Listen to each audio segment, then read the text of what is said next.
Chairman مہاجر قومی movement افاق Ahmad نے سندھ میں دوبارہ حلقہ بندیوں کا مطالبہ کر دیا ہے۔ اپنی رہائش گاہ پر گورنر سندھ کامران ٹیسوری کے ہمراہ پریس کانفرنس میں کہا کہ سندھ کے شہری علاقوں کی ترقی اور حقوق کے لیے گورنر سندھ کی جانب سے تمام سیاسی جماعتوں کو مل بیٹھنے کی تجویز سے اتفاق کرتا ہوں۔ مہاجر قومی موومنٹ حلقہ بندیوں کے خلاف MQM پاکستان کے 9 جنوری کو ہونے والے احتجاج کی بھی بھرپور حمایت کرتی ہے۔ اس شہر کے مفادات کے لیے اور سندھ کے اربن ایریاز میں رہنے والے بالخصوص مہاجر قوم کے مفادات کے لیے اگر اسٹیک ہولڈرز کہیں کامران صاحب کی گورنر صاحب کی کوششوں سے کہیں ایک جگہ بیٹھنے میں کامیاب ہو جاتے ہیں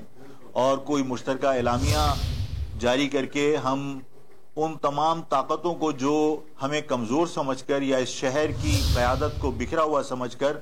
اگر وہ یہاں کے حقوق غصب کر رہے ہیں، یہاں کے معاملات سے اپنے آپ کو لا تعلق رکھ کر یہاں کے وسائل کو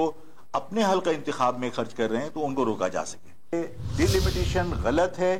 اور ڈیلیمیٹیشن دوبارہ ہونی چاہیے۔ اس سلسلے میں 9 تاریخ کو جو آپ پروٹیسٹ کریں گے تو مہاجر قومی موومنٹ آپ کے اس پروٹیسٹ میں اس لیے شریک ہوگی کہ وہ آپ کی آواز سے آواز ملا کر اس آواز کو اپنی حد تک تقویت پہنچا سکے۔